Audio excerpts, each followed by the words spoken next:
सिर्फ एक सवाल, क्या सोशल साइंस डिफिकल्ट है? क्या हिस्ट्री, ज्योग्राफी और सिविक्स बोरिंग है? तो फ्यूचर के चैंपियन और माँ बाप के लाडलो, welcome to my channel. I am Sumit sir and we make this chapter super easy.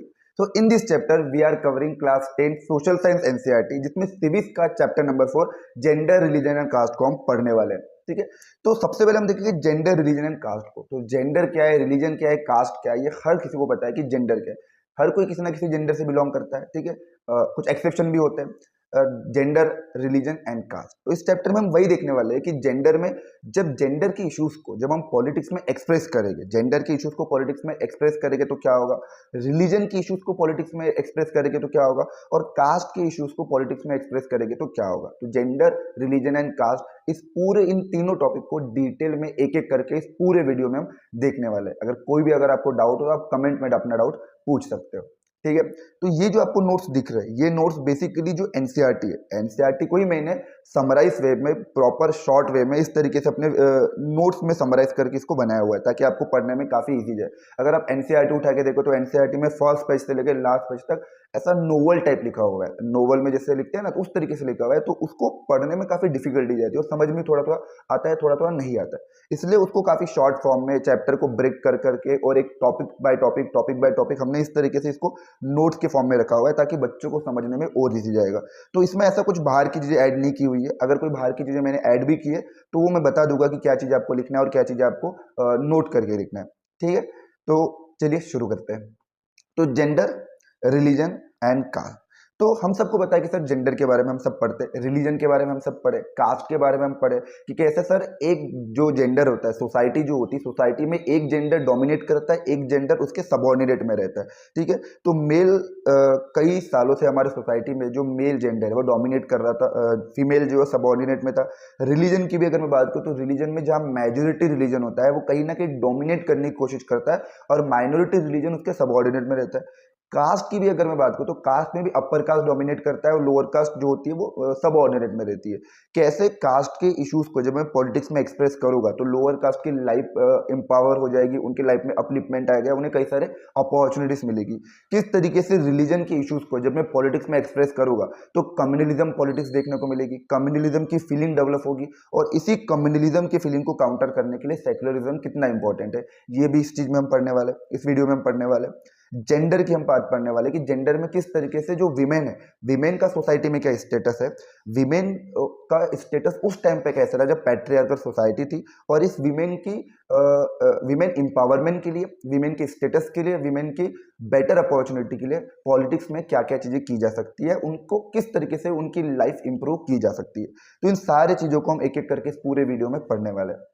ठीक है, तो सबसे पहले बोला गया कि existence of social diversity does not threaten the democracy. देखो डाइवर्सिटी मतलब क्या है, डाइवर्सिटी मतलब डिफरेंस है कि किसी भी सोसाइटी में, किसी भी कंट्री में डिफरेंसेस होते हैं। जेंडर के बेसिस पे डिफरेंसेस तो यूनिवर्सल है। आप इंडिया के किसी भी कोने में चले जाइए, इंडिया की आप दुनिया के किसी भी कोने में चले जाइए, आपको वहां पे डाइवर्सिटी मिलेगी जेंडर के बेसिस पे। ऐसा तो नहीं होगा ना कि इंडिया है और इंडिया का कोई एक स्टेट है मध्य प्रदेश, और मध्य प्रदेश में सबके सब आदमी हो गए, सबके सब लड़की हो गए, कोई लड़कियां नहीं होगी। नहीं भाई, सोसाइटी में मेल और फीमेल दोनों होते हैं और सोसाइटी दो लोगों से चलती है। ठीक है, तो सोसाइटी जो होती है दो लोगों से चलती है, तो आपको ये डिफरेंसेस जेंडर के बेसिस पे हर जगह मिलेंगे। कहीं पे मेल और कहीं पे फीमेल। ऐसा नहीं कि पूरी सोसाइटी फीमेल डोमिनेटेड होगी, पूरी सोसाइटी मेल डोमिनेटेड होगी, नहीं, दुनिया में कहीं पे भी चले जाओ एक मेल मिलेगा, एक फीमेल मिलेगा। तो यहाँ ये बोला गया कि सर डाइवर्सिटी या डिफरेंसेस जो है ना आपको हर जगह मिलेंगे, डाइवर्सिटी या डिफरेंसेस हर जगह मिलेंगे। तो जेंडर के बेसिस पे यूनिवर्सल है, कहीं पे रिलीजन के बेसिस पे डिफरेंसेस मिलेगी, कहीं पे कास्ट के बेसिस पे डिफरेंसेस मिलेंगे। और ये जो सोसाइटी जो डाइवर्स है या सोसाइटी जो different different culture, religion, gender, caste में डिवाइडेड है, ये डेमोक्रेसी के लिए कभी भी खतरा नहीं होता है।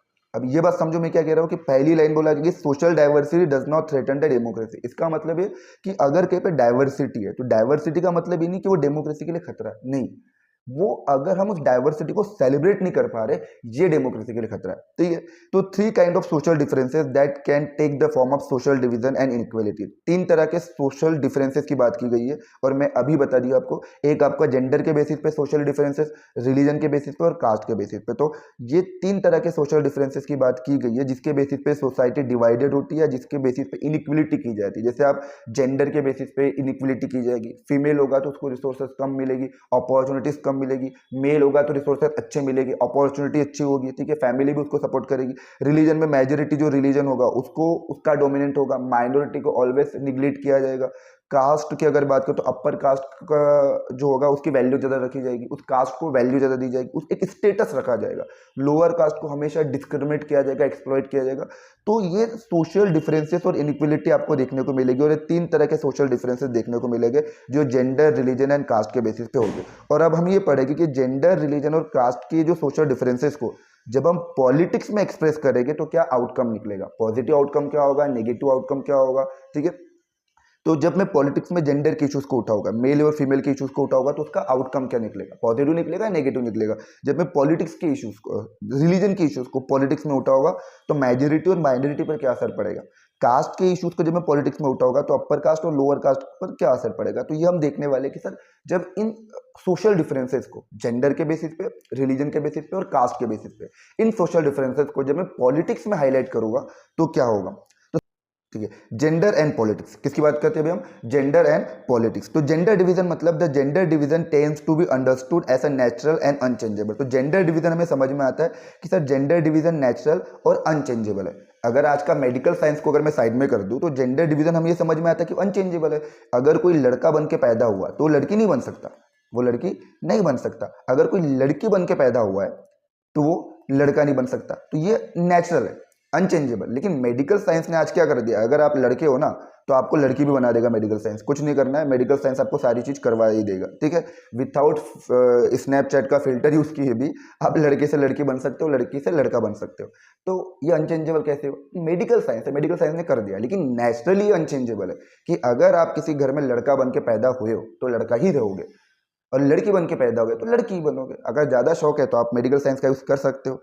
लेकिन यहाँ क्या बोला कि सर जेंडर डिवीजन जो है ना वो बायोलॉजिकली बेस्ड नहीं है, based on social expectation and stereotype. तो यहाँ इस बात को समझना कि जेंडर क्या और सेक्स क्या, इसको बहुत बड़े तरीके से एक्सप्लेन कर रहा हूँ मैं कि जेंडर डिवीजन मतलब कि it is not based on biologically. Gender division biologically नहीं होता, वो सोशल एक्सपेक्टेशन के बेसिस पे होता है। किसके बेसिस पे होता है, सोशली एक्सपेक्टेशन। सोसाइटी जो आपसे एक्सपेक्टेशन रखती है उसके बेसिस पे आप जेंडर को डिवाइड करते हो। बायोलॉजिकली कोई लड़का पैदा होता है, कोई लड़की पैदा होता है। जैसे यहाँ बोला गया सेक्स मतलब बायोलॉजिकल डिफरेंसेस, यानी किसी के हार्मोन्स अलग है, किसी के ऑर्गन्स अलग है, किसी के क्रोमोसोम्स अलग है। एक मेल है उसको लड़का, लड़के को लड़के क्यों बोलेंगे, लड़की को लड़की को कहेंगे, लड़के को लड़के इसलिए कहेंगे क्योंकि उसके हार्मोन्स, उसके क्रोमोसोम, उसके ऑर्गन्स अलग हो गए। और लड़की को लड़की इसलिए कहेंगे क्योंकि उसके ऑर्गन्स, क्रोमोसोम, उसके हार्मोन्स अलग हो गए। तो ये बायोलॉजिकल कैरेक्टरिस्टिक्स है। एक मेल की कैरेक्टरिस्टिक और एक फीमेल की कैरेक्टरिस्टिक बायोलॉजिकली डिफरेंशिएट है, इसको मैं सेक्स कहूँगा।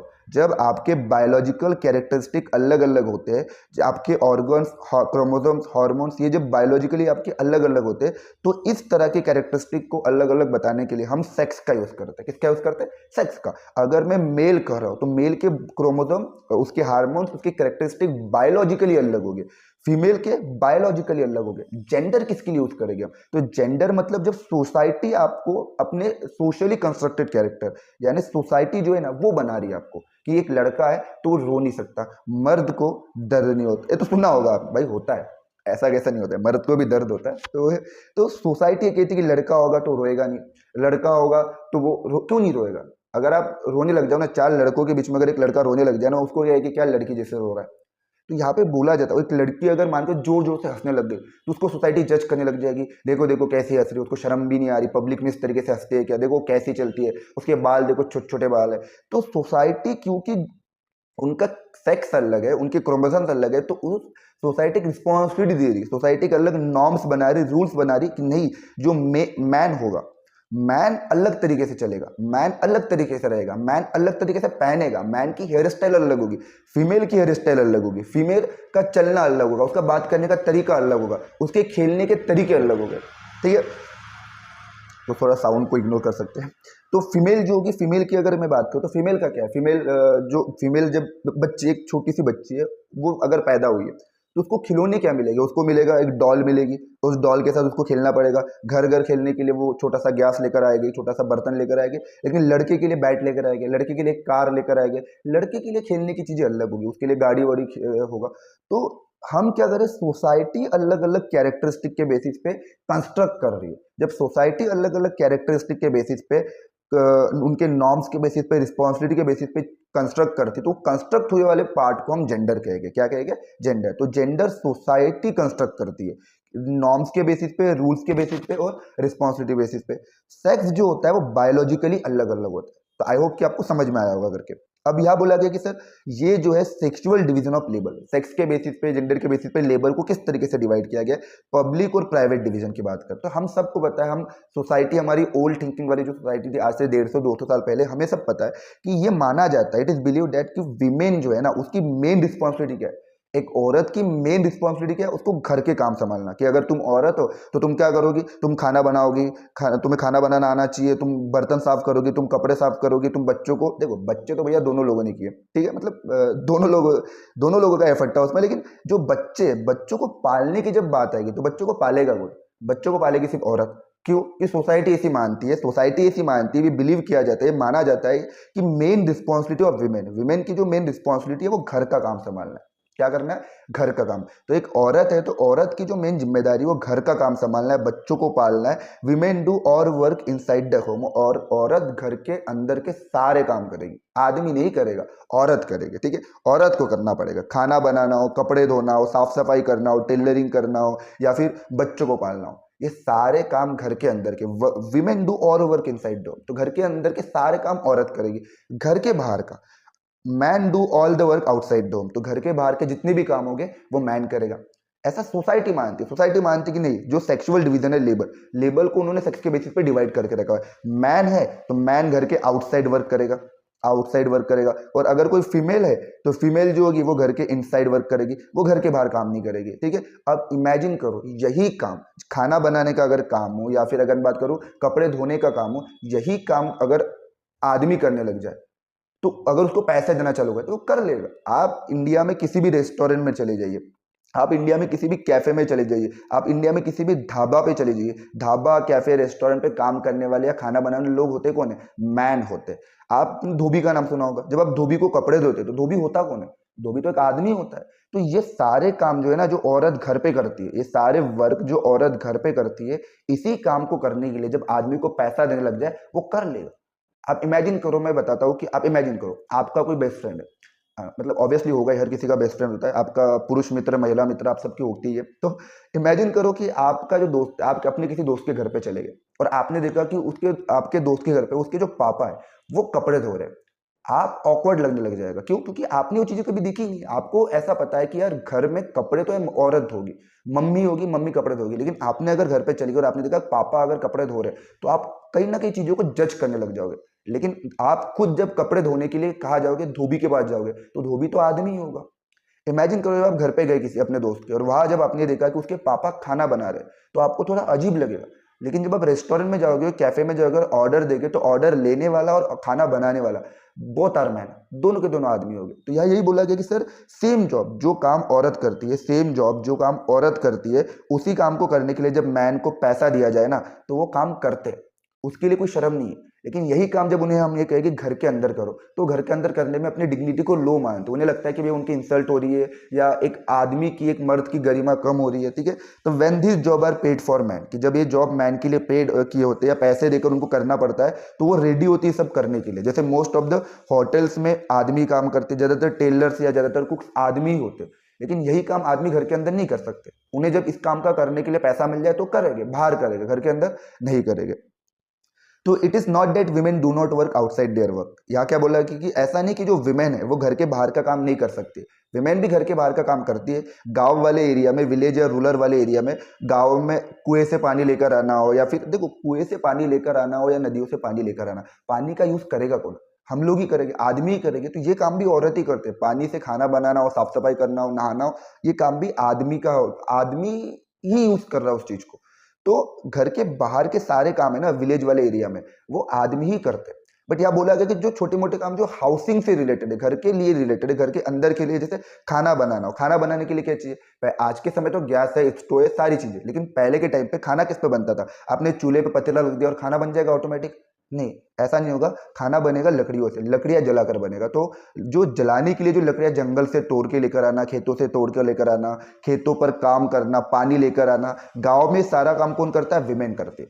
तो ऐसा नहीं है कि वीमेन घर के बाहर का काम नहीं करती है, women do not work outside their work, it is not that women do not work outside their work, ऐसा नहीं कि वीमेन घर के बाहर का काम नहीं करती है।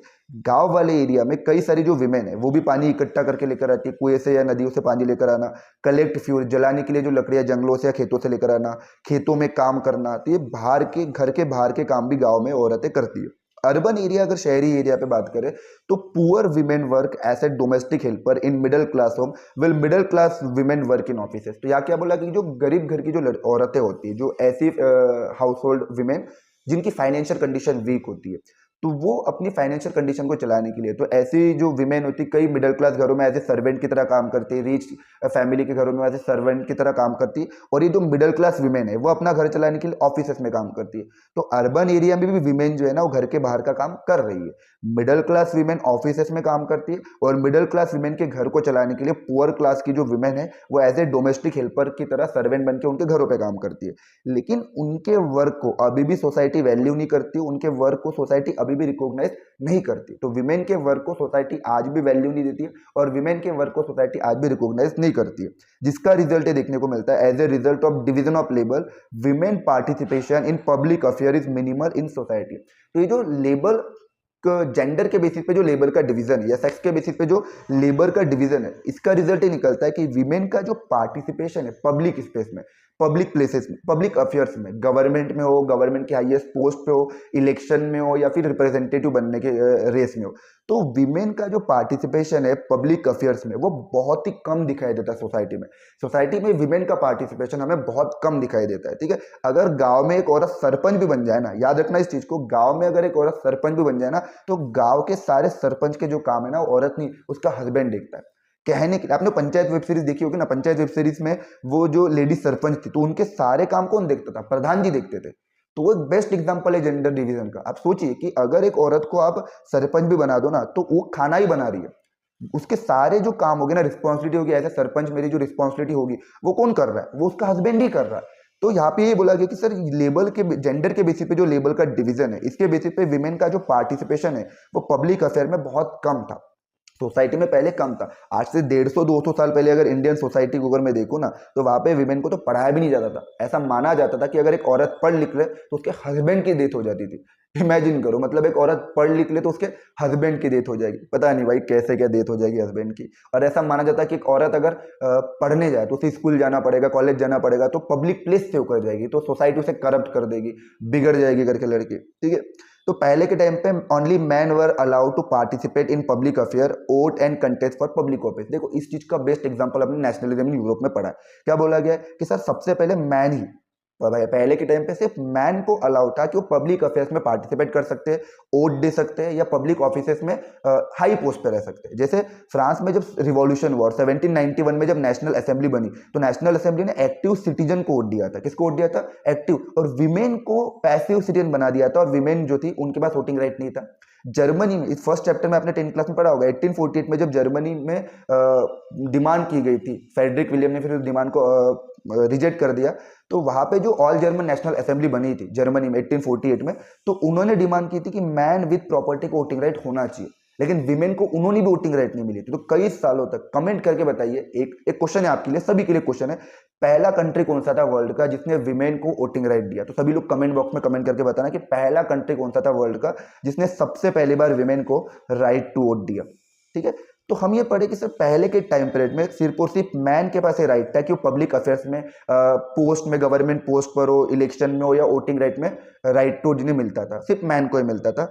तो धीरे धीरे जेंडर के इश्यूज को पॉलिटिक्स में उठाया गया। धीरे जेंडर इश्यूज को जब पॉलिटिक्स में उठाया गया तो विमेन ने भी डिमांड करना चालू कर दिया इक्वल पॉलिटिकल राइट। तो विमेन भी बड़ी रेडिकल तरीके के साथ एक्टिवली उन्होंने डिमांड की कि नहीं, हमारे पास भी इक्वल पॉलिटिकल राइट होना चाहिए। सोसाइटी जब दो लोगों से बन सकती है तो सरकार बनाने की जब बात आएगी, गवर्नमेंट बनाने की जब बात आएगी, सिर्फ मैन को ही क्यों पूछा जाएगा? बनी हुई जो गवर्नमेंट है वो मैन और विमेन दोनों को तो कंट्रोल कर रही है, तो उसमें विमेन को क्यों नहीं पूछा जा रहा? तो धीरे धीरे जब जेंडर इश्यूज को पॉलिटिक्स में उठाया गया तो विमेन ने डिमांड करना चालू कर दिया, हमें भी इक्वल पॉलिटिकल राइट होना चाहिए, हमारे पास भी इक्वल पॉलिटिकल राइट होना चाहिए। पॉलिटिकल राइट मतलब होता है राइट टू वोट।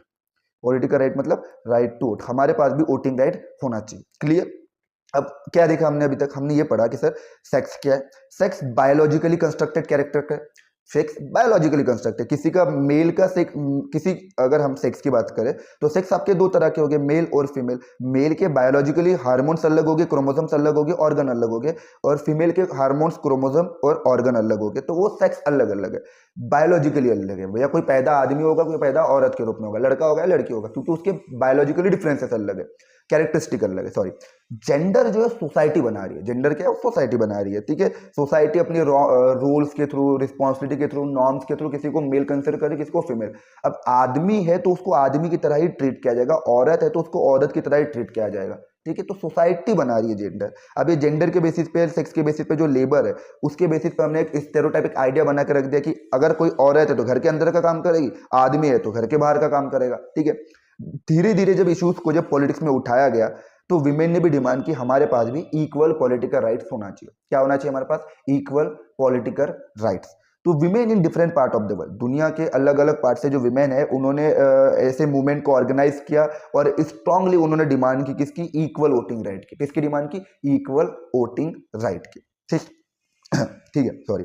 तो दिस एजिटेशन, ये जो स्ट्रांग मूवमेंट है, ये जो आक्रोश था, ये जो मूवमेंट था, इन्होंने डिमांड की कि पॉलिटिकल और लीगल स्टेटस ऑफ वीमेन, कि वीमेन का जो पॉलिटिकल और लीगल स्टेटस है, कि वीमेन जो है उनका पॉलिटिकल और लीगल स्टेटस जो है वो बढ़ जाए। उसके अलावा एजुकेशन और करियर अपॉर्चुनिटी भी उनकी इंक्रीज हो जाए, इंप्रूव हो जाए।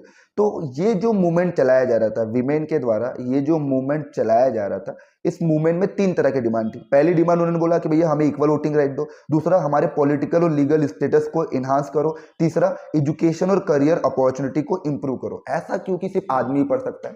पहले के टाइम पे सिर्फ और सिर्फ मैन को एजुकेशन राइट होते थे। आदमी जाता था, एक लड़का होता था, उसको पढ़ाते थे घर वाले, औरत को पढ़ाते नहीं थे। अभी बताया मैंने कि अगर एक औरत पढ़ लिख ले तो उसके हस्बैंड की डेथ हो जाती थी, उसके, ऐसा माना जाता था। ऐसा होता नहीं, किसी किसी की एक दो बार हो गई होगी तो लोग उसको अंधश्रद्धा, अंधश्रद्धा बहुत ज्यादा थी वहाँ पे, ठीक है, बहुत ज्यादा अंधश्रद्धा उस टाइम पे हुआ करती थी।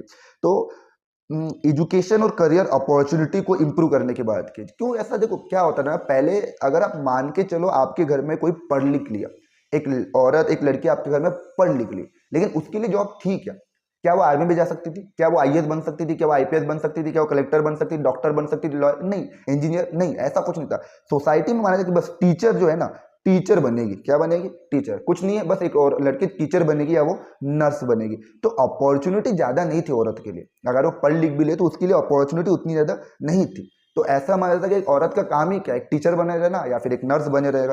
तो करियर अपॉर्चुनिटी को इंप्रूव करने की बात की, एजुकेशन को इंप्रूव करने की बात की, पॉलिटिकली उनको इन्हांस करने, उनके जो स्टेटस है पॉलिटिकली इन्हांस करो, हमें भी वोटिंग राइट मिलना चाहिए, हमारा भी गवर्नमेंट में पार्टिसिपेशन होना चाहिए, हम भी किसी बड़े पोस्ट पे होना चाहिए, ठीक है। और लीगली हमें सपोर्ट दो। हमारे साथ अगर डोमेस्टिक वायलेंस हो रहा है, इनइक्वलिटी ट्रीट की जा रही, डिस्क्रिमिनेशन हो रहा है, तो हमें लीगली लॉ के थ्रू सपोर्ट करो।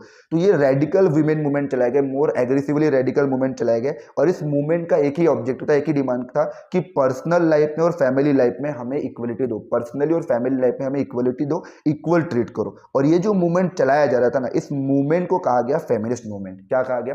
Feminist movement. क्वेश्चन आता है कि what was the objective of feminist movement या what was the demand of feminist movement. तो फेमिनिस्ट मूवमेंट कर कौन रहा था? विमेन कर रही थी, different part of the world की विमेन ये फेमिनिस्ट मूवमेंट चला रही थी। और इस फेमिनिस्ट मूवमेंट की डिमांड क्या थी? डिमांड ये थी पॉलिटिकल और लीगल स्टेटस विमेन को इन्हांस करो, विमेन के जो पॉलिटिकल और लीगल स्टेटस है उसको इन्हांस करो, एजुकेशन और करियर अपॉर्चुनिटी को इंप्रूव करो, और पर्सनल और फैमिली लाइफ में हमें इक्वलिटी लेकर आओ। तो ये डिमांड थी, ये ऑब्जेक्टिव थे फेमिनिस्ट मूवमेंट के। Is that clear? ठीक है।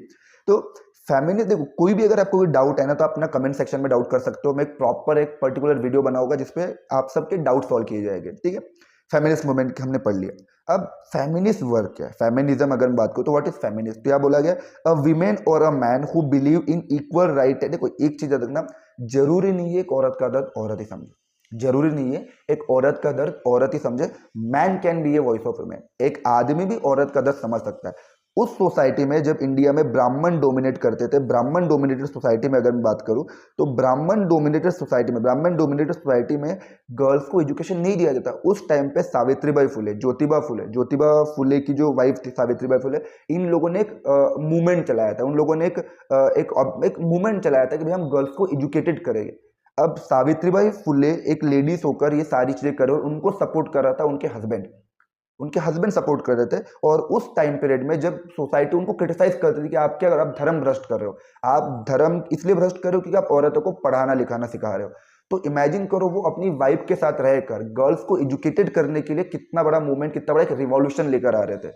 तो man can be a voice of women, आदमी भी औरत का दर्द समझ सकता है, ठीक है। तो यार मैं क्यों बता रहा हूँ, ठीक है। तो ये इसलिए बता रहा हूँ कि क्या फेमिनिज्म में अक्सर हम कंफ्यूज हो जाते हैं। हमको लगता है कि फेमिनिज्म मतलब क्या, विमेन, फेमिनिज्म मतलब विमेन। नहीं नहीं, फेमिनिस्ट एक आदमी भी हो सकता है, एक औरत भी हो सकता है, विमेन भी और मैन भी, जो इस आइडिया में बिलीव करता है कि विमेन और मैन दोनों के पास इक्वल राइट और दोनों के पास इक्वल अपॉर्चुनिटी होना चाहिए। हर वो व्यक्ति, चाहे वो आदमी हो चाहे वो औरत हो, हर वो मैन या विमेन जो इस आइडिया में बिलीव करता है कि विमेन और मैन के पास इक्वल राइट एंड अपॉर्चुनिटी होनी चाहिए, उसे मैं फेमिनिस्ट कहूंगा। उसे मैं क्या कहूंगा, फेमिनिस्ट कहूंगा। तो what is feminist, a women और a man who believe in equal right and opportunity. कि ऐसा एक विमेन या मैन जो इस आइडिया में बिलीव करते हैं कि मैन और विमेन के पास इक्वल राइट एंड अपॉर्चुनिटी होना चाहिए, उसे मैं फेमिनिस्ट कहूंगा। उसे मैं क्या कहूंगा, फेमिनिस्ट कहूंगा, ठीक है। अब क्या है, अब ये जो फेमिनिस्ट मूवमेंट चलाया जाए थे, इस फेमिनिस्ट मूवमेंट का असर क्या पड़ा, आउटकम क्या निकला। तो आप ये बोल सकते हो कि ये जो फेमिनिस्ट मूवमेंट है, this political movement help to improve the women role in public life. इसका रिजल्ट ये निकला कि विमेन का जो रोल था पब्लिक लाइफ में वो इंप्रूव हुआ है। तो विमेन के रोल को पब्लिक लाइफ में इंप्रूव करने में काफी ज्यादा हेल्प हुई है इस फेमिनिस्ट मूवमेंट से, ठीक है। We now find women working in different profession. आज के समय में हम जो है विमेन को देख रहे हैं वो अलग अलग प्रोफेशंस में है, ठीक है, which were earlier not consider suitable for the women.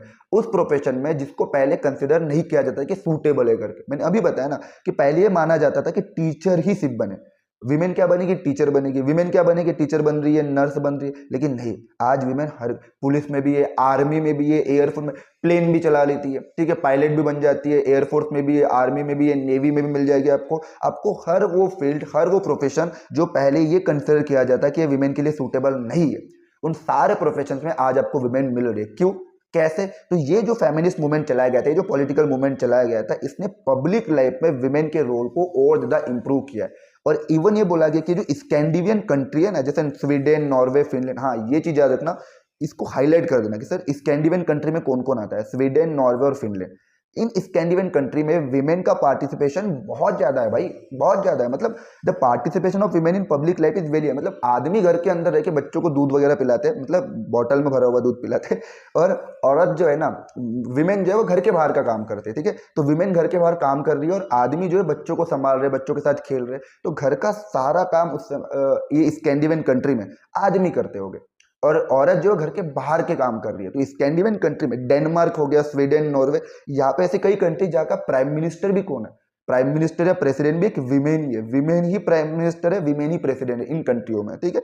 तो स्कैंडिनेवियन कंट्री में जैसे स्वीडन, नॉर्वे और फिनलैंड में, यहाँ विमेन का जो पार्टिसिपेशन है पब्लिक लाइफ में वो बहुत हाई है, ठीक है। अब सर ये स्कैंडिनेवियन कंट्री का छोड़िए, हमारे बारे में बताइए, हमारा भारत महान, और हमारे देश के बारे में बताइए, situation of women in our country India. हमारे कंट्री में, हमारे प्यारे इंडिया में, हमारे प्यारे भारत में, सारे जहाँ से अच्छा हिंदुस्तान हमारा। तो सिचुएशन ऑफ विमेन, तो विमेन की क्या सिचुएशन है इंडिया में, तो हम सबको बताया, मैं अभी अभी बताया कि Indian society is a patriarchal society. Patriarchal क्या है सर, एक भारी वर्ड बोल दिया, भारी नहीं है, बहुत हल्का है, ठीक है, आपसे भी हल्का है, मतलब 2 किलो से भी कम ही होगा। तो पैट्रियार्कल सोसाइटी अगर बात करो, तो पैट्रियार्कल सोसाइटी मतलब ऐसी सोसाइटी जो मेल डोमिनेटेड है। सोसाइटी में एक डोमिनेट करता है, एक उसके सबऑर्डिनेट में रहता है। और हमें पता है जो इंडियन सोसाइटी थी, उस इंडियन सोसाइटी में एक जेंडर था, मेल, वो डोमिनेट करता था और फीमेल उसके सबऑर्डिनेट में रहती थी। तो ऐसी सोसाइटी जो मेल डोमिनेटेड हो, जहाँ पे आदमियों की चलती है। पहले के टाइम पे क्या होता था, औरत को ये पता ही नहीं होता था, एक लड़की को ये पता भी नहीं होता था कि उसका हस्बैंड कौन है। हाँ भाई, आज के टाइम पे तो आपके पास चॉइसेस है, आपको करना हो करोगे, नहीं करना है नहीं बोलोगे, पापा मुझे नहीं करना, पापा मान जाएंगे, ठीक है। लेकिन पहले ऐसा नहीं होता, पेरेंट डिसाइड करते थे आपकी शादी का होगी, आपको पता भी नहीं होता। लड़के वाले आते थे घर पे लड़की को देखने के लिए, लड़की को बस इतना हो जाएगा, बेटे तू रेडी हो जा और तेरी इस लड़के से शादी होगी। उसको कुछ नहीं पता, वो रेडी हो जाएगी, साड़ी वाड़ी पहन के, मोगरा वगैरह, गजरा वजरा डाल के वो रेडी हो जाएगी और वो चली जाएगी। अब वो जो लड़का है वो कैसा दिखता है, क्या दिखता है, उसके फीचर्स क्या है, अच्छा है, बुरा है, शराब पीता है, नहीं पीता है, पढ़ा लिखा है, नहीं पढ़ा है, काम करता है, नहीं करता, डजंट मैटर, उसके लिए कोई मैटर नहीं करता। तो पैट्रियार्कल सोसाइटी में सारे डिसीजन कौन लेते थे, मेल ही लेते थे। घर के जो बड़े होते थे ना, वही डिसीजन लेते थे और उनका ही डिसीजन फाइनल होता था, आप कुछ बोल ही नहीं सकते थे। ऐसे सोसाइटी में विमेन को ऑलवेज क्या किया जाता था, विमेन डिसएडवांटेज फेस करती थी, विमेन डिस्क्रिमिनेशन फेस करती थी और ऑपरेशन, अत्याचार फेस करती थी। तो ये चीज याद रखना कि अवर सोसाइटी हमारी जो इंडियन सोसाइटी वो एक मेल डोमिनेटेड सोसाइटी थी, पैट्रियार्कल सोसाइटी जिसे मैं कहता हूँ। तो what is the meaning of male patriarchal society? तो पैट्रियार्कल सोसाइटी सोसाइटी जहाँ पे मेल डोमिनेटेड होती है, सोसाइटी में आदमी डोमिनेट करते हैं, और ऐसी सोसाइटी में विमेन ने हमेशा डिसएडवांटेज, डिस्क्रिमिनेशन और ऑपरेशन को फेस किया। सर कैसे फेस किया, मुझे एक्सप्लेन करिए, बताइए। तो हम एक्सप्लेन करते हैं, अच्छे से समझते हैं कि सर कैसे। पहला, लिटरेसी रेट की बात करें। देखो कई बच्चे ना इसमें लिटरेसी में और एजुकेशन में, एजुकेटेड होना, लिटरेट होना, both are different thing. Educated होना मतलब आपके पास कोई प्रॉपर डिग्री है, आप कॉलेज कंप्लीट हो गया आपका, आप इंजीनियर बन गए, आप डॉक्टर बन गए, आप लॉयर बन गए, आप जो कुछ बनना है, आप जो बनना है आप बन गए, वो एजुकेटेड हो गया। लिटरेट मतलब आप 7 साल के ऊपर का हर वो व्यक्ति जिसको पढ़ना लिखना आता है, एटलीस्ट आप 12 पास आउट हो, लेकिन आप ग्रेजुएटेड नहीं हो, आपने 12 पास के बाद आपने पढ़ना लिखना छोड़ दिया, लेकिन आपको एटलीस्ट पढ़ना लिखना तो आता है ना, तो आप लिटरेट हो।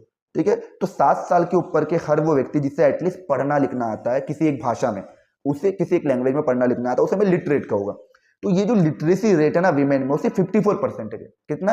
सिर्फ 54%। और मैन का जो लिटरेसी रेट है वो 76% है। मैन का लिटरेसी रेट कितना है? 76%। आप गैप देखिए, कितना कितना सारा गैप है, कितना डिफरेंस आपको देखने को मिलता है, ऑलमोस्ट 22% का डिफरेंस है। यानी मैन का लिटरेसी रेट 76% है, विमेन का 54। अगर किसी सोसाइटी में 100 आदमी है तो 100 आदमी में से 76 आदमी पढ़े लिखे और 100 औरतों में से 54 औरतें पढ़ी लिखी, यानी विमेन का जो लिटरेसी रेट है एज कंपेयर टू मैन वो काफी कम है। ऐसा क्यों सर, ऐसा क्यों? तो only small proportion of girls student go for the study. ऐसा इसलिए क्योंकि कुछ ही परसेंटेज जो लड़कियां है ना वो स्टडी कर पाती है, पढ़ पाती है, आधी जगह ड्रॉप आउट हो जाती है। मैं आपको एक एग्जांपल बताता हूँ। मैं जब 12th में था ना, तो मेरे क्लास में ऑलमोस्ट 160 स्टूडेंट है। उन 160 स्टूडेंट में से आज जो जो गर्ल्स थे, सपोज अगर 160 स्टूडेंट में से सपोज 80 अगर गर्ल्स होगी, तो 80 गर्ल्स में से 50 गर्ल्स की तो अभी मैरिज हो गई है, 40 से 50 गर्ल्स की अभी मैरिज हो चुकी है। तो क्या वो हायर स्टडी ले पा रहे? नहीं ले पा रहे। तो यही बोला गया कि कुछ ही परसेंटेज जो गर्ल्स है ना, कुछ ही परसेंटेज गर्ल वो पढ़ लिख पाती है। दूसरा, अगर किसी पेरेंट की फाइनेंशियल कंडीशन वीक है, आप इमेजिन करो एक पर्सन है, उसके 2 लड़के, एक लड़का है और एक दो बच्चे, एक लड़का है और एक लड़की है। ठीक है, अब वो जो पेरेंट्स है उसकी अगर फाइनेंशियल कंडीशन वीक है तो parent prefer to spend their resources, तो वो अपने सारे रिसोर्सेज किस पर खर्च करेगा? बॉयज के एजुकेशन पर। वो गर्ल्स के एजुकेशन पे खर्च नहीं करेगा। क्यों नहीं करेगा भाई? इसलिए नहीं करेगा क्योंकि अगर उसने गर्ल्स के एजुकेशन पर पैसा खर्च कर दिया तो उसे लगेगा भैया एक तो मेरे पास पैसा कम है, ऊपर से मैं लड़की को पढ़ा रहा हूँ, अब शादी भी करवाना पड़ेगा, दहेज भी देना पड़ेगा, और ये पढ़ लिख कर करेगी क्या? पढ़ लिख कर किसी और के घर में जाएगी, किसी और का घर संभालेगी, मुझे क्या बेनिफिट होगा? उससे अच्छा मैं अपने लड़के को पढ़ाऊंगा। लड़के को अगर मैं पढ़ाऊंगा तो ये सो करिए, ऐसा मैं नहीं सोच रहा हूँ, ऐसा मैं बता रहा हूँ, सोसाइटी की थिंकिंग है। अगर मैं लड़के को पढ़ाऊंगा तो एटलीस्ट लड़का पढ़ लिख के मुझे ही संभालेगा, घर का चिराग जैसे मैं कहता ना कि बुढ़ापे की मेरी लाठी बनेगा, फिर उसी लाठी से आपको भी मारेगा वो। आज के टाइम पे अगर देखो बच्चे इतने श्रवण कुमार जैसे होते ना तो वृद्धा आश्रम हमारे देश में नहीं खुल पाते। ठीक है, तो सिलेबस के बाहर नहीं जाना चाहिए, काफी इमोशनल चैप्टर है थोड़ा सा। ठीक है, तो इमोशनली हमें नहीं सोचना है, हमें एनसीईआरटी के अकॉर्डिंग सोचना है। तो पेरेंट जो है अपने जो रिसोर्सेज है, पेरेंट्स अपने रिसोर्सेज किस पर खर्च करते हैं? बॉयज के एजुकेशन पर खर्च करना पसंद करते हैं। ठीक है, तो parent prefer to spend their resources for the boy education rather than spending equally on their sons and daughter. तो लड़का और लड़की को इक्वली वो रिसोर्सेज नहीं देते। अगर किसी का रिसोर्सेज ज्यादा है, चलो ठीक है, रिसोर्सेज ज्यादा है तो खर्च कर दे। आज के टाइम पे ऐसा नहीं है। आज क्योंकि मैं खुद एक टीचर हूं तो मैं देख पा रहा हूँ, जितनी सोसाइटी में देखता हूँ, तो आज के समय जो एजुकेटेड जो लोग हैं ना, एजुकेटेड पेरेंट्स अगर है ना, तो डॉटर और सन, लड़का लड़की दोनों को इक्वली कंसिडर करते हैं। इवन वो लोग लड़कियों को पढ़ाना ज्यादा प्रेफर करते हैं। तो आज के समय में गर्ल्स इंपावरमेंट बहुत ज्यादा हो रहा है, गर्ल्स इंपावरमेंट काफी बढ़ रहा है, और ये होना भी चाहिए। गर्ल्स को काफी ज्यादा एजुकेटेड किया जा रहा है। ठीक है, तो parents prefer to spend their resources for their boys education rather than spending equally. तो आज के समय में जो फाइनेंशियल, अगर पेरेंट की फाइनेंशियल कंडीशन कमजोर है तो अपने रिसोर्सेज लड़के पे ज्यादा खर्च करता है रेदर देन इक्वली कंसिडर करना, इक्वली स्पेंड करने पे। ठीक है, दूसरा क्या बोला गया? Proportion of women. वीमेन का जो प्रपोर्शन है, परसेंटेज है हाईली पेड जॉब में, वो बहुत कम है। On an average Indian women work 1 hour more than an average man every day. तो यहाँ क्या बोला गया है? जो वीमेन का जो प्रपोर्शन है हाईली पेड जॉब में, इंडिया में अगर आप देखो, इंडिया में जितनी भी बड़ी बड़ी कंपनियां, सपोज इंडिया में अगर कितनी भी बड़ी बड़ी कंपनियां, इन सारी इंडियन कंपनी में अगर मैं देखूं तो इन कंपनी का जो सीईओ है, मैनेजिंग डायरेक्टर है, मैनेजर है, ये कौन है?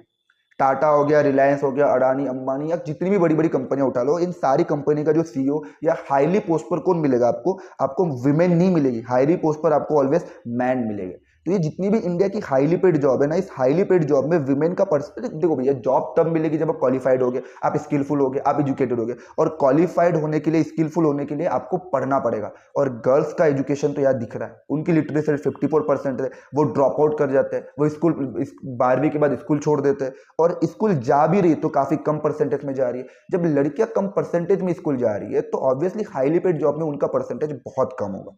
तो यहाँ बोला कि जो प्रपोर्शन है ना विमेन का हाईली पेड जॉब में, वो बहुत कम है। या डिस्क्रिमिनेशन, डिसएडवांटेज आप देख पाओगे, या फिर इक्वल सोसाइटी को आप नहीं देख पा रहे हो ऑन एन एवरेज। चलो यहाँ एक डाटा भी बताया गया कि सर क्या डाटा है यहाँ पे, कि Indian women work 1 hour more than an average man every day. एक आदमी एवरेज एक दिन में अगर वो 8 घंटा काम करता है, एक आदमी अगर एक दिन में एवरेज 8 घंटा काम करता है, तो विमेन 8 घंटे में ज्यादा घंटा काम कर जाती है। तो यहां बोला कि 1 hour more than average man, तो आदमी जितना काम करता है ना, उससे 1 घंटा तो औरत ज्यादा ही काम करती है। स्टिल विमेन का जो हाईली पेड जॉब में जो परसेंटेज है वो बहुत कम है। अब इसके लिए क्या बोला गया, इक्वल रिम्यूनरेशन एक्ट लाया गया था। रिम्यूनरेशन मतलब अगर कोई इक्वल काम कर रहा है, एक आदमी इक्वल काम कर रहा है, औरत भी काम कर रही है, आदमी ने भी उतना ही काम किया, औरत ने भी उतना ही काम किया, तो अगर आप इक्वल वर्क कर रहे हो तो इक्वल वर्क के लिए इक्वल वेजेस होना चाहिए। तो there should be equal wages for equal work. तो इन 1976 इक्वल रिम्यूनरेशन एक्ट आया था। 1976 में इक्वल रिम्यूनरेशन एक्ट लाया गया था। इसका ऑब्जेक्टिव क्या था, इसका ऑब्जेक्टिव ये था कि sir that equal wages should be paid to the equal work. अगर कोई इक्वल काम कर रहा है, एक ही जैसा काम कर रहा है, तो उसको एक ही जैसे रोजी मिलना चाहिए। ऐसा नहीं कि कोई अगर मेल है तो वो 8 घंटे काम कर रहा है, सॉरी फॉर द डिस्टर्बेंस, तो अगर कोई मेल है वो 8 घंटे काम कर तो उसको 100 रुपए दोगे, और फीमेल अगर 8 घंटा काम कर रही, सेम काम कर रही, तो उसको आप 50 रुपया दोगे? तो नहीं, दोनों अगर सेम काम कर रहे हैं, तो दोनों अगर सेम काम कर रहे हैं तो दोनों का वेजेस, देखो एक बार बताओ, एक एग्जांपल बताता हूँ, बढ़िया एग्जांपल बताता हूँ आपको मैं, कि इमेजिन करो कि सर विराट कोहली 50 ओवर का एक ओडीआई मैच खेलता है। विराट कोहली 50 ओवर का एक ओडीआई मैच खेलता है, तो उसको एक मैच के लिए 5 लाख रुपए मिल रहा है। ठीक है, इतना ज्यादा मिल जाता है भाई। तो विराट कोहली अगर 50 ओवर का मैच खेल रहा है तो उसको 5 लाख रुपए मिलेगा एक ओडीआई मैच का। लेकिन सेम मैच अगर मिताली राज खेलेगी, मिताली राज इंडियन क्रिकेटर थी, इंडियन कैप्टन रह चुकी है, तो मिताली राज अगर एक मैच खेलेगी 50 ओवर का, तो उसे 1 लाख रुपए मिल रहा है। दोनों 50 ओवर का मैच खेल रहे हैं, दोनों एक ओडीआई मैच कर रहे हैं, बट क्योंकि विमेन क्रिकेट को उतना ज्यादा सपोर्ट नहीं किया गया था, या विमेन क्रिकेट उस समय उतना ज्यादा ग्रो नहीं हो रहा था, तो मिताली राज को सिर्फ 1 लाख रुपए मिलेंगे। लेकिन अगर विराट कोहली खेल रहा है, तो आप खुद देखिए ना, अगर आप एक मूवी बन रही है इंडिया में अगर एक मूवी बन रही, सपोज एक मूवी है धूम धड़ाका, एग्जाम्पल करो, कोई भी मूवी पकड़ लो, जैसे एग्जाम्पल है जब धूम धड़ाका एक मूवी बना लिया हम, चलो हम ही मूवी बना रहे हैं, डायरेक्टेड बाय सुमित मुलमुले, तो एक मूवी बना ली हमने धूम धड़ाका। अब ये धूम धड़ाका में अगर कोई मैं एक्टर होगा, सपोज मैं ही एक्टर हूँ, और मुझे मिलेंगे 5 करोड़, कितने मिल रहे हैं? 5 करोड़। एज ए एक्टर मुझे मेरी एक्टर की फीस कितनी मिल रही है? 5 करोड़। और अगर मेरे अपोजिट कोई मैं एक्ट्रेस रखूंगा, तो जो प्रोड्यूसर होगा वो एक्ट्रेस को कितना देगा? एक्ट्रेस को देगा भैया 1 लाख, सॉरी 50 लाख या 1 करोड़। तो एक्ट्रेस को बॉलीवुड में कम पैसा मिलेगा और अगर एक्टर को ज्यादा मिलेगा। क्रिकेट में अगर बात करूं तो क्रिकेट में जो हमारे मेल क्रिकेटर्स है उन्हें पैसा ज्यादा मिल रहा है, 50 ओवर का मैच वो भी खेल रहे, 20 ओवर का T20 वही वो भी खेल रहे, लेकिन एक विमेन होगी, विमेन क्रिकेटर को पैसा कम मिल रहा है। तो यहाँ यही बोला गया कि sir women are paid less than a man even when both do exactly the same work. भले ही दोनों एक जैसा काम क्यों ना कर रहे हो, लेकिन उन्हें जो है ना, उन्हें एक जैसा पैसा नहीं मिलता है। तो ये 3 चीजें हमने पढ़ लिया। पहला, लिटरेसी रेट के बेसिस पे विमेन डिस्क्रिमिनेशन फेस कर रही है, डिसएडवांटेज फेस कर रही है। उसके अलावा हाईली पेड जॉब में उनका परसेंटेज बहुत कम है। तीसरा, एक जैसा काम करने के बाद भी उन्हें इक्वल वर्क करने के बाद भी उन्हें इक्वल वेजेस नहीं मिल रहा। ये 3 चीज, ये क्वेश्चन कई बार पेपर में पूछा जाता है। क्वेश्चन इस तरीके से भी आ सकता है कि इंडिपेंडेंट के बाद, after the independent, still India में विमेन जो है वो डिसएडवांटेज, डिस्क्रिमिनेशन और ऑपरेशन फेस कर रही है। प्रूव दिस स्टेटमेंट पूछा जा सकता है। तो ये 3-4 पॉइंट, आगे 2 पॉइंट और है, इसको आपको लिख कर आना है। या ये पूछा जाएगा कि सर डिसएडवांटेज, डिस्क्रिमिनेशन और ऑपरेशन विमेन किस तरीके से फेस कर रही है। तो क्वेश्चन कैसे भी आए, घुमा फिरा के आए, आपको उसका आंसर लिखना आना चाहिए। और ये जो नोट्स में इसीलिए बना के रखा हूं कि ताकि आपको कुछ भी अलग से पढ़ने की जरूरत नहीं है। एक एक नोट्स पे, एक एक पैराग्राफ पे आप एक एक क्वेश्चन डाल के एक एक आंसर लिख सकते हो। तो एक नोट्स ही पूरे आंसर के फॉर्म में लिखा हो, ताकि आपको कुछ भी एक्स्ट्रा मेहनत करने की जरूरत नहीं। मेहनत हम करेंगे, बट आपको अपना पूरी तरीके से एफर्ट देना है। ठीक है, टीचर, कोई भी टीचर अपना 200% देने के लिए ऑलवेज रेडी होता है, बस आपको अपना 100% देना है। टीचर तो 200% देने के लिए बैठा हुआ है, आप बस अपना 100% दीजिए। ठीक है, फोर्थ क्या है, वीडियो काफी लंबा हो गया है, ठीक है, हम यहाँ तक पढ़ेंगे, विमेन के रिप्रेजेंटेशन तक पढ़ेंगे, बाकी रिलीजन और कास्ट के टॉपिक को हम अगले वीडियो में देखेंगे। ये वीडियो काफी लंबा हो जा रहा है। तो फोर्थ टॉपिक हम क्या पढ़ रहे हैं, fourth point, many part of the India Indian parent prefer to have a son, find way to have the girl child aborted before she is born. देखो पहले विमेन ने कैसे डिसएडवांटेज फेस किया, डिस्क्रिमिनेशन फेस किया, literacy rate के basis पे देखा हमने, ठीक है। उसके अलावा हमने प्रपोर्शन में देखा कि हाईली पेड जॉब में बहुत कम है, इक्वल रिम्यूनरेशन एक्ट के थ्रू इक्वल वर्क करने के बाद भी इक्वल वेजेस नहीं मिल रहा।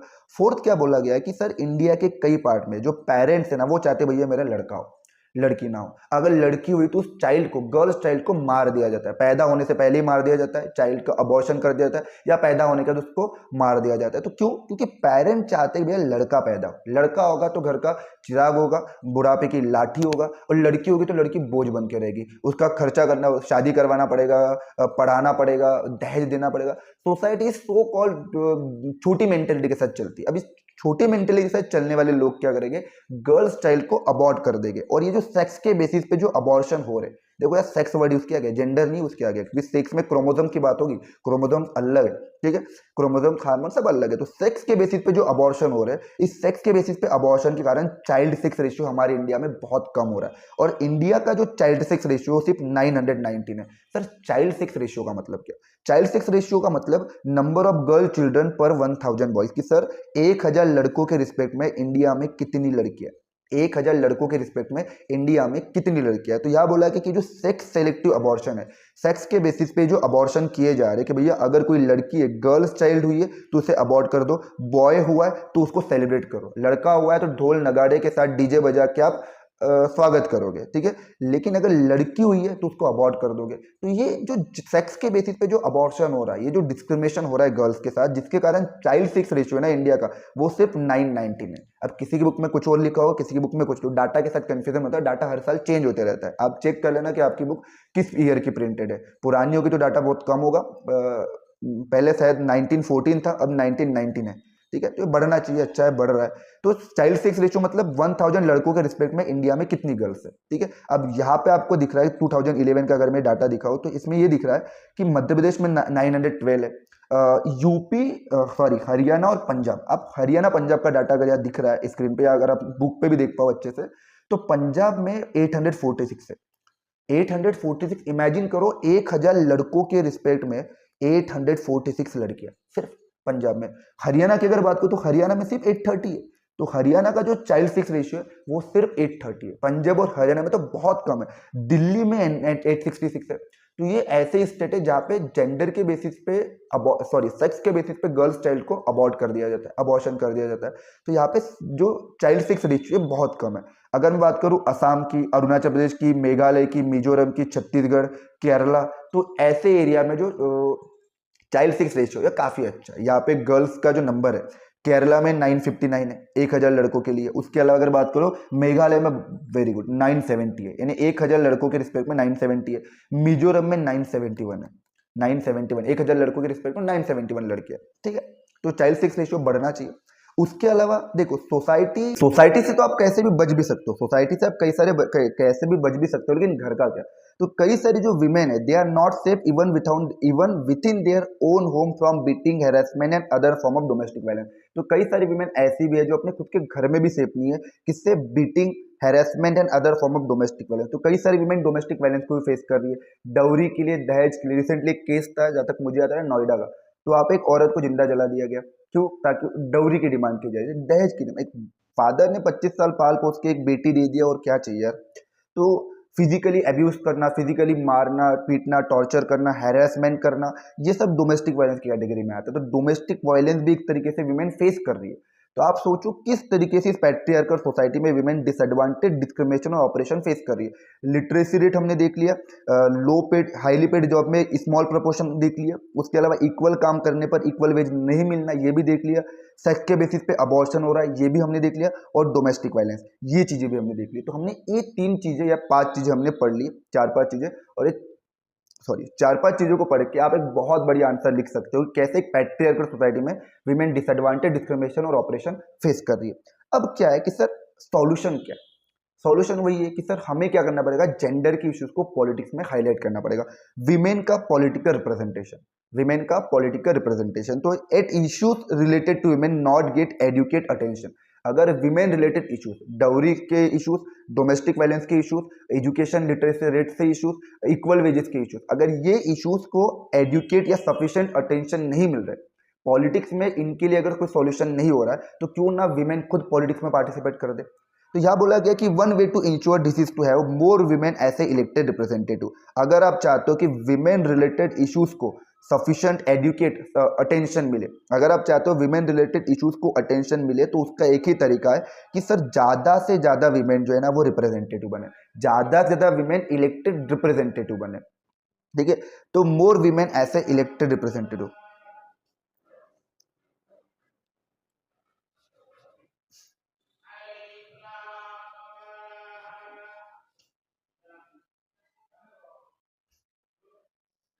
ठीक है, तो लेकिन प्रॉब्लम क्या पॉलिटिकल रिप्रेजेंटेशन में, अगर ज़्यादा से ज़्यादा विमेन पॉलिटिक्स में जाए, ज़्यादा से ज़्यादा विमेन रिप्रेजेंटेटिव बने, तो उसमें प्रॉब्लम क्या है? प्रॉब्लम बहुत सारी है sir. Problem in political representation, problem है जैसे मैंने आपको सुना है, अगर एक पंचायत वेब सीरीज जब मैंने बताया आपको, तो पंचायत वेब सीरीज में अगर एक गाँव में एक औरत सरपंच बनी है, तो एक्चुअली में उसका काम करता कौन है? करता तो उसका आदमी ही है। तो आप विमेन को अगर सरपंच बना भी दे, तो उसके सारे जो काम है, जो उसके ऑफिस वर्क हो गए, पंचायत के वर्क है, वो सिर्फ प्रधान जी संभाल रहे थे। पंचायत वेब सीरीज अगर आपने देखी हो तो प्रॉब्लम इन पॉलिटिकल रिप्रेजेंटेशन कि इंडिया में जो विमेन का जो प्रपोर्शन है legislature, what is the meaning of legislature? Legislature मतलब law making body, law making body. ठीक है, जैसे इंडिया में पार्लियामेंट है, स्टेट में स्टेट लेजिस्लेटिव असेंबली है, वैसे गांव में पंचायत वगैरह होती है। तो इंडिया में जो जो विमेन का जो परसेंटेज है लॉ मेकिंग बॉडी में, बहुत बहुत बहुत ही कम है। यहाँ ये बोला गया कि जो इलेक्टेड विमेन का जो परसेंटेज है ना लोकसभा में टोटल कितनी सीटें, आप कमेंट करके मुझे बताओगे कि टोटल लोकसभा में इलेक्टेड सीटें कितनी होती है करके। सभी स्टूडेंट जो ये वीडियो देख रहे हैं वो कमेंट सेक्शन में बताएंगे। तो जितना भी लोकसभा में सीटें, सपोज 100 सीटें, तो 100 का जो टोटल स्ट्रेंथ का सिर्फ 14.36% ही विमेन है, और ये भी 2019 में पहली बार हुआ था। अगर कोई पुरानी बुक में पढ़ रहा है तो वहाँ पे आई गेस जहाँ तक मुझे याद है 2009 लिखा होगा, और वहाँ लिखा होगा 10%। तो ये बड़ा है, पिछले 10 साल में 4% बढ़ा है। तो आप ये बोल सकते हो कि सर इलेक्टेड विमेन जो है ना लोकसभा में, जो कॉन्स्टिट्यूएंसी या सीट है लोकसभा में, जो टोटल मेंबर हो गए, उन टोटल मेंबर में टोटल स्ट्रेंथ में सिर्फ 14.36% इलेक्टेड विमेन मेंबर है, और ये पहली बार 14% क्रॉस हुआ है 2019 के इलेक्शन में। और स्टेट लेजिस्लेटिव असेंबली में इसकी हालत तो और खराब है। स्टेट लेजिस्लेटिव असेंबली में विमेन का जो पार्टिसिपेशन है, विमेन का जो शेयर है, वो लेस देन 5% है, वो 5% से भी कम है। ठीक है, India is behind the average for several developing country of Africa and Latin America. Women का पॉलिटिकल रिप्रेजेंटेशन की कैटेगरी में, कॉन्टेक्स्ट में अगर मैं देखूं कि विमेन कितना ज़्यादा पॉलिटिक्स में या पार्लियामेंट की मेंबर बनती है, इस कॉन्टेक्स्ट में इंडिया का जो परसेंटेज है, इंडिया का एवरेज परसेंट है, वो इतना कम है कि हम डेवलपिंग कंट्री लाइक अमेरिका और लैटिन अमेरिका, अफ्रीका और लैटिन अमेरिका से हमारा परसेंट कम है। वर्ल्ड का एवरेज है 24%, वर्ल्ड का एवरेज कितना है 24%। जो स्कैंडिनेवियन नॉर्डिक कंट्री है ना, वहां पे 42% वीमेन पार्टिसिपेट कर रही है। इमेजिन करो अगर नॉर्डिक कंट्री में 100 अगर एमपी एमएलए हो गए ना, उसमें से 42 विमेन है।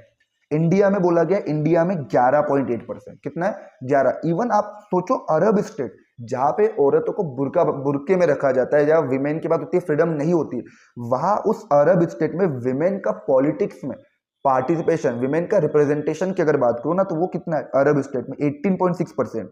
उसके अलावा सब सारा कंट्री, एशिया 19.8, पूरे एशिया का एवरेज है 19.8, इंडिया का 11.8, वर्ल्ड का एवरेज है 24%। तो हम ये कह रहे हैं कि सर ये अगर मैं बात करूं इंडिया की, तो इंडिया कई सारे डेवलपिंग कंट्रीज है लाइक अफ्रीका, लैटिन अमेरिका से भी पीछे विमेन रिप्रेजेंटेशन में। ठीक है, इन द गवर्नमेंट। अब सपोज इंडिया में कोई विमेन प्राइम मिनिस्टर बन भी जाए, इंडिया में कोई विमेन अगर चीफ मिनिस्टर बन भी जाए, तो उसका जो कैबिनेट होता है ना, cabinet are largely all male even women become the chief minister, prime minister. जैसे बंगाल में अगर ममता बनर्जी है, ममता बनर्जी अगर चीफ मिनिस्टर है तो बंगाल में, तो वो चीफ मिनिस्टर भले है, लेकिन उसको साथ जो कैबिनेट मिनिस्टर होगा, उस कैबिनेट में कौन होगा? उस कैबिनेट में सब मेल होंगे। जैसे मैं इंडियन प्राइम मिनिस्टर की बात करूं, तो इंडिया में जो प्राइम मिनिस्टर है नरेंद्र मोदी, अब इनके साथ जो चलने वाला 25-30 मिनिस्टर का जो कैबिनेट होगा, 25-30 मिनिस्टर में आप मुझे एक विमेन मिनिस्टर बताइए। निर्मला सीतारमण जो फाइनेंस मिनिस्टर है, ये कैबिनेट मिनिस्टर है। उसके अलावा तो इंडिया में अगर बात करो तो इंडियन कैबिनेट मिनिस्टर में जो 25 से 30 मिनिस्टर होंगे उसमें बड़ी मुश्किल से एक या दो आपको विमेन मिल जाएगी। तो आप इसी से आइडिया लगा लीजिए कि विमेन का जो पार्टिसिपेशन है पॉलिटिक्स में, रिप्रेजेंटेटिव की रेस में, वो कितना कम है। लोकसभा में तो 2019 में पहली बार 14.36% हुआ। उसके अलावा जो इंडिया में टोटल स्टेट है 28 स्टेट, उसके अलावा दिल्ली या फिर बाकी जो असेंबली जहाँ पे भी है, तो ऐसे अगर हर स्टेट असेंबली को उठा लो तो हर स्टेट असेंबली को मिला के विमेन का परसेंटेज 5% भी नहीं है, 5% से भी लेस है। और वर्ल्ड का एवरेज है 24, और हम 24% से सिर्फ 11% पे, वर्ल्ड के एवरेज पे भी नहीं है। और अरब कंट्री जहाँ पे औरतों को बुरके में रखा जाता है, जहाँ फ्रीडम नहीं होता, तो उस अरब कंट्री में विमेन का पार्टिसिपेशन 18.6 है। तो क्या है सर प्रॉब्लम, मत बताइए, सॉल्यूशन बताइए। प्रॉब्लम तो बहुत होगी, solution to solve this problem, इस प्रॉब्लम को सॉल्व करने के लिए कई सारे लीगली लॉ बना सकते हैं। जैसे आप फेडरलिज्म एक चैप्टर पढ़े होंगे। फेडरलिज्म ने क्या किया, फेडरलिज्म ने लोकल गवर्नमेंट में विमेन के इंपावरमेंट को बढ़ाने के लिए 33% सीट विमेन के लिए रिजर्व दी है लोकल गवर्नमेंट में, चाहे वो पंचायत हो चाहे म्यूनसिपैलिटी हो। इस तरीके से विमेन का पॉलिटिक्स में पार्टिसिपेशन इंक्रीज होगा, डिक्रीज होगा, ऑब्वियसली इंक्रीज होगा। तो इस प्रॉब्लम को सॉल्व करने के लिए legally binding to have a fair proportion of women in the elected body. तो यहाँ इन्होंने बोला है जो इलेक्टेड बॉडी है, जो इलेक्टेड बॉडी लाइक पार्लियामेंट हो गया, पंचायत हो गया, या फिर स्टेट असेंबली हो गई, यहाँ पे विमेन का जो प्रपोर्शन है वो एक फेयरली प्रपोर्शन होना चाहिए, एक सर्टेन % विमेन का होना चाहिए। जैसे पंचायत राज, मैंने जैसे अभी बताया कि सर इंडिया में जो लोकल गवर्नमेंट है ना, चाहे वो पंचायत की हो चाहे म्यूनसिपालिटी हो, वहां पे विमेन के लिए सीट रिजर्व है 1/3, यानी 33.3% सीट जो है ना वो विमेन के लिए रिजर्व है इंडिया में। कहाँ पर, लोकल गवर्नमेंट में। क्या आप सरपंच बनते रहिए, एमएलए और प्राइम मिनिस्टर के सपने मत देखो। तो ऐसा नहीं है, इंडिया में जिस तरीके से लोकल गवर्नमेंट में विमेन के लिए 1/3 सीट रिजर्व है, there should be reservation for state assembly and parliament में भी होना चाहिए, ठीक है। और ये 1/3 सीट जब विमेन के रिजर्व है लोकल गवर्नमेंट में, तो इंडिया में more than 10 lakh elected women representative in rural and urban local body. तो अर्बन और लोकल बॉडी में, sorry urban and local bodies में अगर बात करूं तो more than 10 lakh women representative देखने को मिल रहे हैं। और ये इसलिए पॉसिबल हुआ है क्योंकि इंडिया में एक लॉ लाया गया था जिसका नाम था जो 73 एंड 74 कॉन्स्टिट्यूशन अमेंडमेंट एक्ट जिसे मैं कहता हूँ, जिसने लोकल गवर्नमेंट में 1/3 सीट रिजर्व दी थी विमेन को, कि अगर लोकल गवर्नमेंट में 100 सीटें होगी, 100 में से 30 थी तो भैया विमेन में होने चाहिए। आपने देखो गांव में कई लोग सरपंच बनते हैं आज के टाइम पे विमेन, पहले नहीं होता था क्योंकि अब रिजर्वेशन दिया गया विमेन को, इसलिए वो पंचायत वेब सीरीज में वो विमेन को क्या बनाया गया, सरपंच बनाया गया। बट एक्चुअली में बनने के बाद भी उसका सारा काम कौन कर रहा है, उसके हस्बैंड ही कर रहे हैं, ठीक है। तो ये एक सॉल्यूशन है। दूसरा, विमेन ऑर्गेनाइजेशन जो है और विमेन एक्टिविस्ट जो है, जो विमेन के डिमांड इश्यूज के लिए, विमेन के राइट्स के लिए जो लड़ने वाले जो लोग हैं उन्हें एक्टिविस्ट कहे गए, विमेन एक्टिविस्ट। तो ऐसे कई सारे विमेन ऑर्गेनाइजेशन, विमेन एक्टिविस्ट ने सिमिलर डिमांड की कि जो आप 1/3 सीट जो है वो रिजर्व कर रहे हो लोकल गवर्नमेंट में, सिमिलर 1/3 सीट जो है विमेन के लिए वो लोकसभा में और स्टेट असेंबली में रिजर्व होना चाहिए। सिमिलर डिमांड इन्होंने की। कई सारे ऑर्गेनाइजेशन और एक्टिविस्ट जो थे विमेन के, उन्होंने डिमांड की सिमिलर रिजर्वेशन, जो 1/3 सीट का जो रिजर्वेशन हमें पंचायत में मिला है वो सिमिलर रिजर्वेशन लोकसभा में और स्टेट असेंबली में विमेन को मिलना चाहिए। अब जो ओल्ड बुक है उसमें नहीं लिखा हुआ है, न्यू बुक अगर आप चेक करो तो 2023 में एक लॉ बना दिया गया और यहाँ पे ये लॉ पास कर दिया गया और यहाँ बोला गया कि 33 जो % है ना, 33.3% seat there should be reserve होना चाहिए। कहाँ पर, लोकसभा में, इंडिया की सारी स्टेट असेंबली में, और किसमें, और दिल्ली की स्टेट असेंबली में, दिल्ली लेजिस्लेटिव असेंबली में, इंडिया की सारी स्टेट असेंबली में, और लोकसभा में 33% सीट अब रिजर्व होगी विमेन के लिए। और ये 2023 में ये लॉ लाया गया था, ये न्यू बुक में लिखा हुआ है, ठीक है। तो हम क्या पढ़े, हमें देखिए कि सर जेंडर डिवीजन एक एग्जांपल था, that some form of social division need to be express in the politics. अब आप खुद सोचो कि सर जब इस जेंडर डिवीजन के एग्जांपल को, जेंडर डिवीजन के इश्यूज को जब हमने पॉलिटिक्स में एक्सप्रेस किया, जेंडर डिवीजन के इश्यूज को जब मैंने पॉलिटिक्स में हाईलाइट किया, एक्सप्रेस किया, तो कहीं ना कहीं विमेन के इश्यूज को, विमेन की लाइफ को फायदा हुआ, नहीं हुआ। तो this show that disadvantage group do benefit when social division become a political issue. तो इस एग्जांपल से हमें पता चला कि सर वो ग्रुप जिसे सोसाइटी डिस्क्रिमिनेट कर रही है, वो जेंडर जो सोसाइटी में सबऑर्डिनेट में था, उस जेंडर के इश्यूज को जब मैंने पॉलिटिक्स में एक्सप्रेस किया तो हमें ये पता चला कि ये डिसएडवांटेज ग्रुप को भी हम बेनिफिट दे सकते हैं। कब दे सकते हैं, जब इस तरह के सोशल डिवीजन को मैं पॉलिटिकल इशू बना दूं। अभी तक जेंडर के लिए कुछ भी चीजें नहीं थी। 1848 में जर्मनी में भी वो मैन के राइट की बात करते थे, फ्रांस में भी मैन के राइट की बात करते थे, इवन इंडियन फ्रीडम मूवमेंट में कई सारे फ्रीडम फाइटर तो ये कहते थे कि विमेन ने पार्टिसिपेट नहीं करना चाहिए, विमेन का काम है घर संभालना, चूल्हा चौकी करना और अच्छे अच्छी वाइफ बनना और एक वाइफ बन के अपने हस्बैंड की हेल्प करना और अपने बच्चों को एक आदर्श संस्कार देना। तो उस टाइम पीरियड में वीमेन का एक्टिवली पार्टिसिपेशन नहीं था। लेकिन जब इस जेंडर के इश्यूज को जब मैंने पॉलिटिक्स में एक्सप्रेस किया तो मुझे पता चला कि वो वीमेन जो अभी तक डिसएडवांटेज फेस करती थी उनको भी बेनिफिट दिया जा सकता है जब ये सोशल डिवीजन आपका पॉलिटिकल इशू बने। तो ये था आपका जेंडर एंड पॉलिटिक्स का टॉपिक। उसके बाद हम रिलीजन के बारे में पढ़ेंगे और फिर कास्ट के बारे में पढ़ेंगे। आई होप सभी को यहाँ तक सारी चीज़ें क्रिस्टल क्लियर हो गई होगी। आई होप सभी को यहाँ तक सारी चीज़ें एक एक पॉइंट समझ में आ गया होगा। ठीक है, तो बाकी इसके आगे का हम अगले वीडियो में देखेंगे। मिलते हैं अगले वीडियो में। Thank you so much.